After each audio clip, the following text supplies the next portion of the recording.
Hello বন্ধুরা, good morning. আজকে আমরা চলে গিয়েছিলাম হুগলির এক টুকরো স্বর্ণ মন্দির দর্শনে। হ্যাঁ, ঠিকই ধরেছেন, লাহিড়ী বাবার আশ্রম দর্শনে। এই ছোট্ট একটি ভিডিওর মাধ্যমে আমরা বলার চেষ্টা করব মন্দিরে আপনারা কিভাবে যাবেন, মন্দিরের টাইমিং, মন্দিরে ভোগ খাওয়ার কুপনের ব্যবস্থা, সমস্ত তথ্য তুলে ধরার চেষ্টা করব। আমরা প্রথমে নৈহাটি স্টেশন থেকে ব্যান্ডেলগামী যে কোনো ট্রেন ধরে চলে গিয়েছিলাম ব্যান্ডেল স্টেশনে। স্টেশনে নেমে যেহেতু আমাদের সারা দিনের একটা ট্যুর প্ল্যান ছিল, ওয়ান ডে ট্রিপ প্ল্যান ছিল ব্যান্ডেলের, সেই জন্য প্রথমেই একটু ব্রেকফাস্ট না করলে তো হবে না, সারাদিন চলবে কি করে। তো গরম গরম কচুরি এবং আলুর দম আমরা স্টেশনেই খেয়ে নিয়েছিলাম। তারপর স্টেশন থেকে লাহিড়ী বাবারতে যাওয়ার আপনারা টোটোগুলো পেয়ে যাবেন। জনপ্রতি 20 টাকা করে আমাদের টোটোগুলো নিয়েছিল। এই যে স্টেশন থেকে লাহিড়ী বাবা যাওয়ার যে টোটো, তারা কিন্তু একদম আপনাকে মন্দিরের সামনেই নামিয়ে দেবে। মন্দিরের সামনে নেমে দেখবেন সেখানে অনেক টোটো, গাড়ি সমস্ত রাখার বড় পার্কিংয়ের একটা ব্যবস্থাও আছে। মন্দির প্রতিদিন খোলার সময় হলো সকাল 10টা থেকে 12টা, আবার খোলে বিকেলবেলায় বেলা 4টে থেকে 6টা। মন্দিরে প্রবেশ করতে কিন্তু কোনো প্রবেশ মূল্য লাগে না। তবে হ্যাঁ, মেয়েরা যখন মন্দিরে প্রবেশ করবে তাদের মাথাটা একটু ওড়না দিয়ে ঢেকে রাখতে হয়, ঠিক অমৃতসরের স্বর্ণ মন্দিরের মতো। 2003 সালে এই আশ্রমটি স্থাপিত হয়েছিল, বাবার নামে উৎসর্গিত করা হয়েছে। চলুন এই আশ্রমের এই শান্তিপূর্ণ পরিবেশে নিজেদেরকে কিছুটা সময়ের জন্য আমরা হারিয়ে ফেলি। মন্দিরের দুপাশে যখন আপনারা প্রবেশ করবেন দেখতে পাবেন সারি সারি গোলাপের বাগান আর হাঁসেদের কোলাহল, ঠিক যেন এক টুকরো গ্রাম্য প্রকৃতির ছোঁয়া। এই মন্দিরে যখন আপনারা স্টেশন থেকে আসবেন, সেই রাস্তার দুই ধারেও কিন্তু সারি সারি গাছ আপনাকে একটা গ্রাম্য প্রকৃতির খুব সুন্দর অনুভব দেবে। মন্দিরের ভেতরের এই দিকটাতে গেলে আপনারা দেখতে পাবেন বিভিন্ন রং বেরঙের পাখির কোলাহল। মন্দিরে প্রবেশের সময় তার আগে আপনারা দেখতে পাবেন চারিদিকে কিন্তু বেশ কয়েকটা ফুলের দোকান এবং চায়ের দোকানও রয়েছে। মেন মন্দিরে যাওয়ার আগে একটি ছোট্ট মন্দির আপনারা দেখতে পাবেন এখানে আছে। চলুন সেই মন্দিরের ভেতরটা একটু দেখা যাক। এই মন্দিরটি দর্শন করে দুই ধারের বিভিন্ন রকমের গার্ডেন, স্থাপত্য, শিল্পকলা দেখে আপনারা চলে যাবেন জুতো রাখতে। জুতো রাখার জন্য একটি ব্যাগ আপনাদের দেবে, সেখান থেকে কুপনটা নিয়ে 2 টাকা করে দিয়ে আপনাদের এখানে জুতোটা রাখতে হবে। তারপরে চললাম আমরা এগিয়ে মেন মন্দির দর্শনে।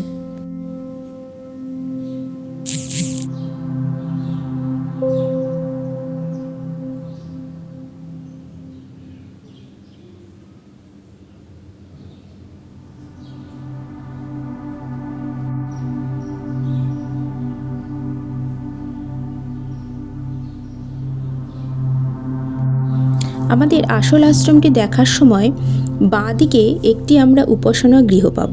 এই উপাসনা গৃহ থেকেই কিন্তু মন্দিরের ভোগ খাওয়ার কুপনগুলো আপনারা কালেক্ট করতে পারবেন। প্রতিটি কুপনের মূল্য হচ্ছে 80 টাকা। মন্দিরের দুই ধারে এই যে সুন্দর রাস্তাটির মধ্যে দিয়ে চলুন এগিয়ে যাই আমরা মন্দিরের দিকে।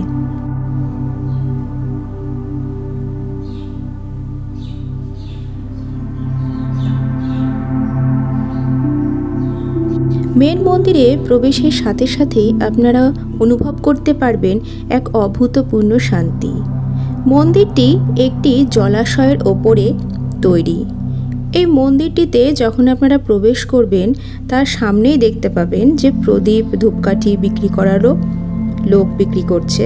তো সেখান থেকে মন্দিরের জন্য আপনারা ধূপকাঠি, প্রদীপ নেওয়ারও আপনারও কিন্তু ব্যবস্থা আছে। এই মন্দিরটাতে ঢোকার সময়তে আপনি দেখতে পাবেন যে এখানে 4টি ঘোড়া আর তাতে শ্রীকৃষ্ণ সারথি এবং অর্জুন রথের ওপর সওয়ার করে আছেন। চলুন এই শ্বেত শুভ্র মন্দিরে ভেতরে প্রবেশ করি। আমরা যারা গোল্ডেন টেম্পল অমৃতসরে দর্শন করে এসেছি তারা অনেকেই কিন্তু এই মন্দিরটার সাথে মিল খুঁজে পাবেন।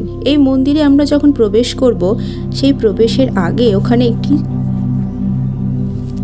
জলের মধ্যে দিয়ে আপনাকে পা ডুবিয়েই কিন্তু তবে মন্দিরে প্রবেশ করতে হবে। মন্দিরের বাইরে আপনি ছবি তুলতেই পারবেন, তাতে কোনো অসুবিধা নেই, কিন্তু মন্দিরের ভেতরে মোবাইলের কিন্তু কোনো নিয়ে অ্যালাউ নেই। এই মন্দিরটিতে আপনারা যখন দেখবেন যে এই ওপরতলাতে একটি বিষ্ণু মন্দির, একটি সরস্বতী মায়ের মন্দির আছে, আর লাহিড়ী বাবার মন্দিরটি আছে একদম নিচের তলাতে লাহিড়ী বাবার মন্দিরটি আছে।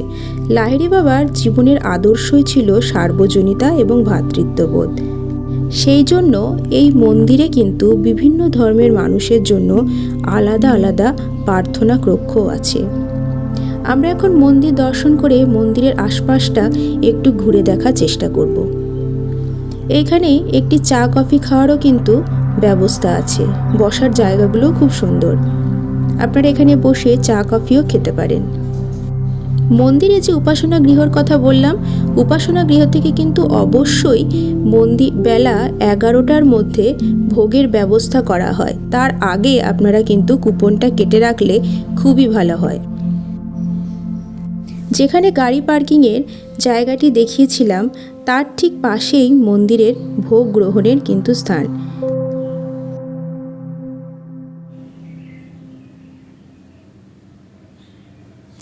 মন্দির দর্শন আমাদের কমপ্লিট করার পর ভোগ গ্রহণের দিকে আমরা আস্তে আস্তে এগিয়ে গিয়েছিলাম।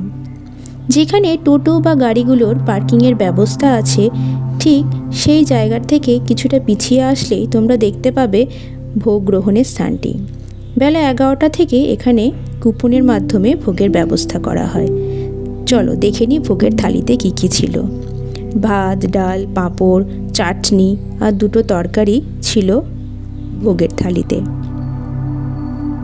আর শেষ পাতে পায়েসও কিন্তু দিয়েছিল। এরপর এই সুন্দর মন্দিরে এত সুন্দর পরিবেশে একটা সুন্দর সময় কাটিয়ে একরাশ স্মৃতি নিয়ে আমরা চলে গিয়েছিলাম আমাদের ব্যান্ডেল ভ্রমণের পরের জায়গাতে। চলো দেখা হচ্ছে পরের নেক্সট ব্লগে।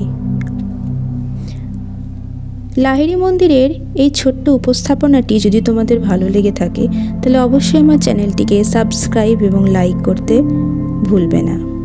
চলো দেখা হচ্ছে পরের কোনো মিনি ব্লগে।